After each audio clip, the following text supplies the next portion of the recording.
जोहार दोस्तों। तो हम आज आप लोगों के लिए फिर से एक न्यू वीडियो लेकर आए हैं और इस वीडियो में आप लोग को बहुत ही महत्वपूर्ण जानकारी देने वाले हैं। तो दोस्तों, वीडियो को शुरू से लेकर अंत तक देखिएगा, आप लोग को समझने के लिए अच्छा लगेगा। तो आज हम इस वीडियो पर बात करेंगे वैसे कहानी के बारे में जो कहानी किसी धर्म ग्रंथों या किसी किताबों में नहीं मिलता है, और यह कहानी हमारे आदिवासी समाज में प्राचीन काल से लेकर आज तक पीढ़ी दर पीढ़ी चलते आ रहा है, उसके बारे में आप लोग को बताऊंगा। तो थंबनेल देखकर आपको पता चल ही गया होगा कि हम इस वीडियो में किस विषय में चर्चा करने वाले हैं। तो चलिए दोस्तों, वीडियो को स्टार्ट करते हैं। शुरू से लेकर अंत तक मेरा वीडियो पर बने रहेगा, आप लोग को बहुत ही महत्वपूर्ण जानकारी मिलने वाला है। तो दोस्तों, इस वीडियो में हम उस इंसान के बारे में जानेंगे, उस महान व्यक्ति के बारे में जानेंगे जिसे आज लोग भगवान कहते हैं और उसको मंदिरों में, मस्जिदों में भी पूजा किया जाता है। इस तरह के कई धार्मिक स्थलों में जिसका पूजा किया जाता है, पर रियल में उसका इतिहास कुछ अलग ही है, जिसका नाम बदल के, उसका पहचान बदल के, उसका इतिहास पूरा बदल दिया गया है। तो हम बात करने वाले हैं इस वीडियो में शंकर भगवान, महादेव जिसे कहते हैं, उसके बारे में। तो आप लोग को बता दूं, प्राचीन काल में यह महादेव जिसे शंकर भगवान कहते हैं, वास्तव में यह बहुत ही ज्ञानी पुरुष था, लेकिन इसे आधुनिक काल के लोगों ने या मध्यकाल के लोगों ने इसे भगवान बना दिया और इसका इतिहास बदल दिया गया है। तो इसी के बारे में हम इस वीडियो में जानेंगे। तो प्राचीन काल में इस धरती का 9 महाद्वीप था। आज 7 महाद्वीप के नाम से आते हैं, पर प्राचीन काल में यह हमारे आदिवासी समाज के जो कथाएं हैं उसमें पता चलता है कि 9 महाद्वीप था, जिससे आज के डेट में 8 महाद्वीप तक का खोज हो चुका है और एक महाद्वीप का खोज करना अभी बाकी है। 9 महाद्वीप था और वास्तव में शुरुआत में तो एक ही महाद्वीप था, पेंजिया, जिसके टुकड़ा होने के बाद 9 महाद्वीप बना था और आज लोग 7 से 8 महाद्वीप को जानते हैं।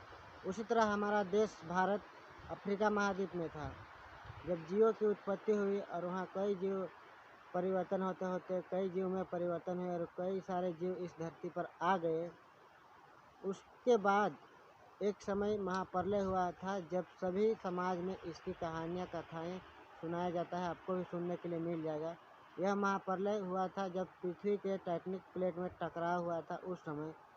तो हमारा देश जो अफ्रीका में था वहाँ से कट कर एशिया महाद्वीप में आ गया और आज हम वहीं पर स्थित हैं। तो इसी एशिया महाद्वीप में एक महान व्यक्ति का जन्म हुआ था, जिसे शंकर भगवान या महादेव लोग कहते हैं आज के डेट में। प्राचीन काल में इसका नाम था कुशोडुम, जो बचपन में इसका नाम था कुशोडुम। यह कुलितारा का पुत्र था और यह जब इस धरती में जब पैदा हुआ तो उस समय पढ़ने लिखने या ज्ञान प्राप्ति करने के लिए कोई तो पुस्तक या पेन कॉपी नहीं था। तो वह जंगलों में रहकर, प्राकृतिक एक खुली किताब है, आप लोग को पता होगा, नहीं होगा तो जान लीजिए। तो इसी प्राकृतिक का वह जड़ से लेकर पेड़ तक, डाल तक अध्ययन करने लगा। वह हर एक जीव जंतु, पेड़ पौधे के बारे में अध्ययन किया और उसी के आधार पर कई सारे नियम कानून बनाए, जो आज हमारे आदिवासी समाज में जो पीढ़ी दर पीढ़ी चलता आ रहा है और आज भी जिंदा है। तो यह बहुत ही ज्ञानी पुरुष बन चुके थे। उसके बाद जब ये बड़ा हो गया तो यहाँ पर रहने वाले आदिवासियों पर ये राज करने लगा, वो भी लोकतांत्रिक ढंग से। जब इसे लोकतांत्रिक राजा बनाया गया तो इसका एक उपाधि दिया गया हमारे आदिवासी समाज के लोगों ने। जिस तरह हम आज महात्मा गांधी को बापू कहते हैं, बिरसा मुंडा को धरती आबा कहते हैं, उसी तरह कुशोडुम को भी एक उपाधि दिया गया हमारे आदिवासी समाज में। जब यहाँ पर राज करने के लिए उसे राजा बनाया गया, वो भी लोकतांत्रिक राजा, तो उसे उपाधि दिया गया शंभू शेख, शंभू शेख के नाम से। तो शंभू शेख का अर्थ क्या होता है आप लोग को बता। सम यानी हमारे आदिवासियों के भाषा में सम का अर्थ होता है 5, भू का अर्थ होता है धरती और शेख का अर्थ होता है मालिक। यानी एक शब्द में कहे तो शंभू शेख यानी 5 खंड धरतियों का राजा। तो 9 टुकड़ा में ये महाद्वीप बटा था, तो 5 महाद्वीप में ये राज्य कर रहा था। और जिसका नाम था जम्मू द्वीप, सिंगार द्वीप, गंडो द्वीप और आज के डेट में गोंडवाना लैंड। और जो 4 महाद्वीप जो अलग समाज के लोग उसमें रहते थे, राज्य करते थे, उसका नाम था अंडो द्वीप, अंगारा लैंड और जिसे आज लॉरेशिया के नाम से जानते हैं। तो इस 5 खंड धरती पर राज्य करने वाला शंभू शेख बहुत ही शक्तिशाली और सिद्धि पुरुष थे और यहाँ आदिवासियों पर ये राज्य करते थे। और अब उसी के द्वारा बनाए गए नियम कानून के आधार पर आज भी आदिवासी समाज पीढ़ी दर पीढ़ी करते आ रहे हैं और वह नियम कानून जिंदा है। तो यह कुलीतारा का पुत्र था और इसका शासन का स्थान था सतपुड़ा के पेंकमेड़ी। यहाँ से वह शासन करता था पूरे 5 महाद्वीप में। और इसका विवाह हुआ था मंसारू कोट के बीजापुर की कन्या से, जिसका नाम था गौरा।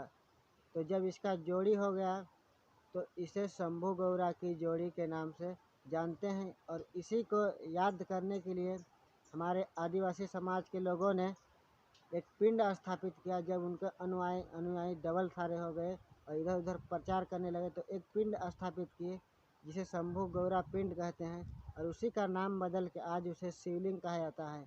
और ये सब कैसे नाम बदला गया है इसके बारे में भी बताऊंगा आप लोगों को, पर इस वीडियो में शायद नहीं बता पाऊंगा, अगले वीडियो में बताऊंगा।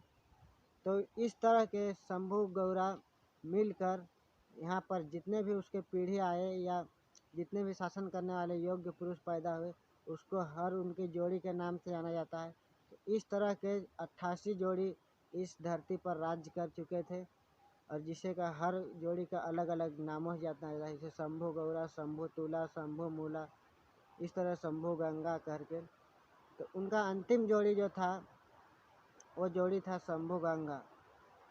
और इसी के जोड़ी के बाद, इसी के जोड़ी के समय, इसी के ज़िंदगी में एक और जोड़ी आया जिसे आप पार्वती कहते हैं। ये हमारे समाज की नहीं थी, ये अन्य समाज की थी। जब आया इंद्र के दरबार में, यह नृत्य करने वाली एक महिला थी। तो जब इंद्र या सिंधु घाटी सभ्यता पर उस समय जब शंभू शेख के बारे में उसे पता चला तो वे इसके शक्तियों के बारे में जान के वे चकित हो गए कि इस तरह कैसे हम इससे लड़ाई करेंगे और इसका नाम और निशान मिटाएंगे, इसमें शासन करेंगे। यह सोचने के लिए वो मजबूर हो गए। तो उन्होंने अपने दरबारी पार्वती को और कई सारे दरबारी जो विश्व कन्या थी उस टाइम में, उनको अपने प्रेम की मोह माया जाल में फंसाने के लिए भेजा और शंभू शेख को फंसाया। और इसे भी उससे प्यार हो गया और उसे भी प्यार हो गया इससे। तो इनकी जोड़ी काफ़ी मजबूत हो गई। तो इनको एक बार भोज के लिए बुलाया गया, राजाओं ने बुलाया, देवताओं ने। उधर का जो भी राजा थे, उधर का जो भी उसका प्रजा थे, उन सबको देवताओं के नाम से जाना जाता है। और इधर शंभू शेख तरफ का जो भी प्रजा थे उनको राक्षस नाम दिया गया। तो इसे बुलाया और इस सभी अनुयायियों को बुलाया था और शंभू शेख को भी बुलाया था भोज के लिए। और उस समय हवन कुंड किया जा रहा था और उस समय भोज खिलाया जा रहा था। तो सभी के भोजों ने विश्व कन्या ने विष मिला दिए थे।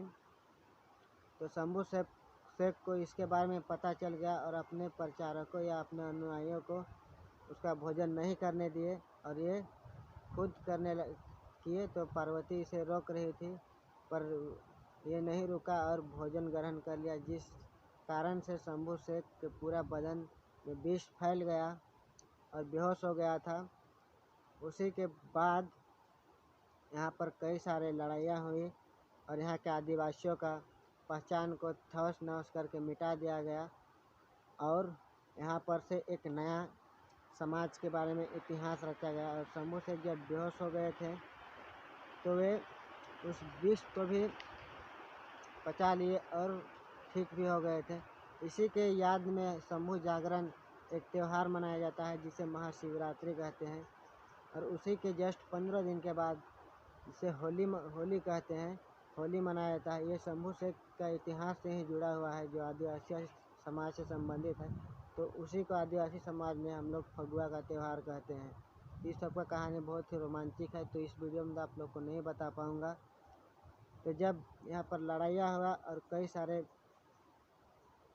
आर्य समाज के लोग ने यहाँ पर लड़ाई किया था और यहाँ का ध्वस्त नष्ट किया और अपना कई सारी किताबें यहाँ पर कहानियाँ गढ़े, अपने ताम्रपत्रों, शिलालेखों एवं भोजपत्रों में या जानवरों के खालों में या पेड़ों के छालों में अपना इतिहास रचे।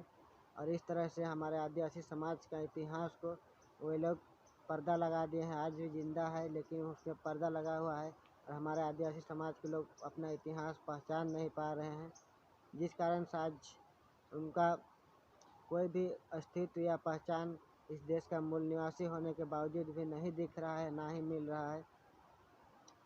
तो इस तरह का छोटी सी जानकारी आप लोग को कैसा लगा? तो आप लोग को अच्छा लगा तो मेरा वीडियो को लाइक, शेयर, कमेंट करना और हो सके तो मेरा चैनल का सपोर्ट करना। इस तरह के छोटी छोटी जानकारी आप लोग को देता रहूँगा। तो चलिए वीडियो को समाप्त करते हैं।